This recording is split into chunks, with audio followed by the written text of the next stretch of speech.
আজকের পরিস্থিতি আমাদের অনুকূলে নয়, পরিস্থিতি সম্পূর্ণ প্রতিকূলে। একদিকে বৃষ্টি, আরেকদিকে শীত আরো বেড়ে গেছে। তো শীত আর বৃষ্টি যখন এক হয়ে যায় তখন মানুষের পক্ষে ঘর থেকে বের হওয়া কখনো সম্ভব নয়। তো আমি যখন বের হচ্ছিলাম, আমাদের মবিন ভাই বললেন, হুজুর বৃষ্টি, জমিন ভিজে গেছে, অন্যদিকে ঠান্ডা, মানুষ কম হলে আপনার কি আপত্তি আছে? তখন আমি বললাম, কারবালার জমিনে একদিকে 22,000 দেখেছিলাম, আর একদিকে 72 জন দেখেছিলাম। মানুষ বেশি হওয়ার নাম ইসলাম নয়, একজন হুসাইনি হওয়ার নাম ইসলাম।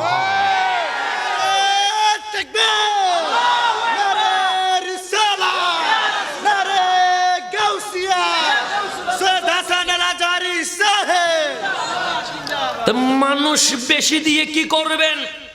মাহফিল তো কম নয়, অনেক বেশি হচ্ছে।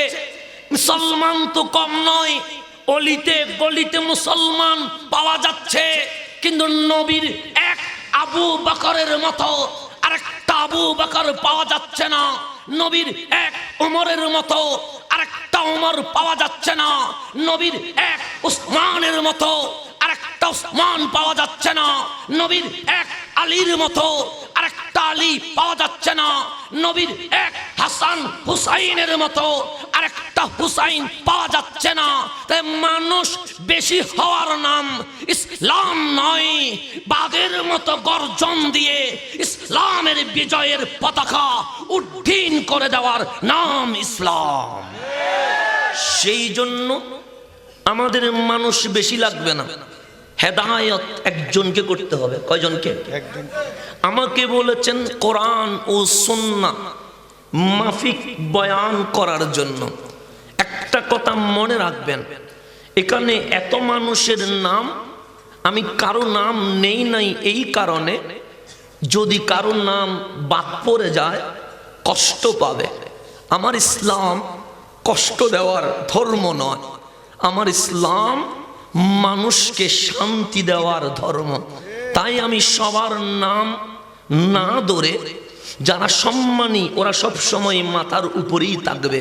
তো কিন্তু এতগুলো মানুষের নাম, এই নামগুলাকে যদি এক পাল্লায় রাখা হয়, আমার নবীর এলমকে যদি আর এক পাল্লায় রাখা হয়, এটা দামি হবে না নবীর এলম দামি হবে?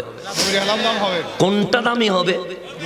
নবীর চেয়ে বড় বক্তা এই জমিনে আর খুঁজে পাওয়া যাবে? নবীর চেয়ে বড় আলেম এই জমিনে আর খুঁজে পাওয়া যাবে? নবীর চেয়ে বড় বিজ্ঞানী, গবেষক, স্কলার এই জমিনে পাওয়া যাবে? কেন? আজকে যেই মাদ্রাসা হয়েছে তেবাগিয়া চারকুরিয়া ইসলামিয়া দাখিল মাদ্রাসা, এই মাদ্রাসায় ইসলাম শিখানো হয়, এই মাদ্রাসায় কোরআন সুন্নাহ শিখানো হয়, এই মাদ্রাসায় আল্লাহর ইবাদত শিখানো হয়, এই মাদ্রাসায় নবীর প্রেম শিখানো হয়, এই মাদ্রাসায় দুনিয়াতে থেকে সুন্দর জীবন যাপন করে আখিরাতে কিভাবে জান্নাতে যাওয়া যায় এটাই শিক্ষা দেওয়া হয়। কথা ঠিক? কিন্তু আমার আল্লাহ কি বলেন জানেন?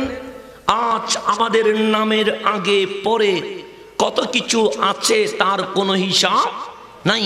কিন্তু দুনিয়া নামের যখন দুনিয়া হয় নাই, ওয়ার্ল্ড নামের বিশ্ব যখন বানানো হয় নাই, আসমানে গ্যালাক্সি গ্রহ উপগ্রহ যখন করা হয় নাই, সূর্য নামের সূর্য যখন আলো দেয় নাই, চাঁদ নামের চাঁদ যখন মিষ্টি হাসে নাই, তারকারাজি যখন জিকিমিকি করে নাই, আমার মাওলা বলছে, বান্দা তুই কোন ইউনিভার্সিটিতে পড়েছিস?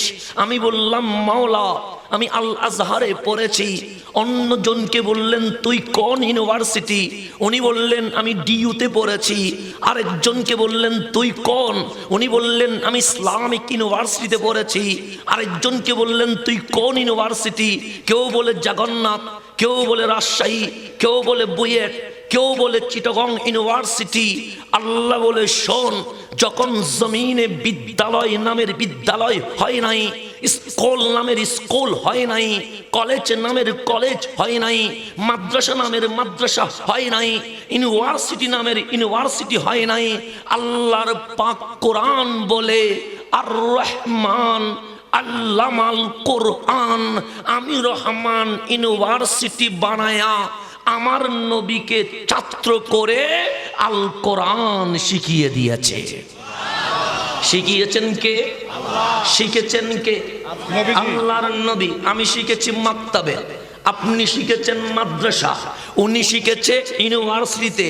তা আমরা যখন কোন একটা ইউনিভার্সিটি থেকে অনার্স মাস্টার্স পিএইচডি হোল্ডার হওয়ার কারণে আজকে যদি ইন্টারন্যাশনাল স্কলার হয়ে যায়, আল্লাহ বলে দুনিয়ার কোনো প্রফেসর নয়, দুনিয়ার কোনো লেকচারার নয়, দুনিয়ার কোনো টিচার নয়, আমার মুস্তাফার সার্টিফিকেট দুনিয়ার কোনো বান্দা দেয় নাই, বান্দার মালিক মাবুদ রব্বুল আলামিন দিয়ে দিয়েছে। তাহলে নবীর চেয়ে বেশি কেউ জানে?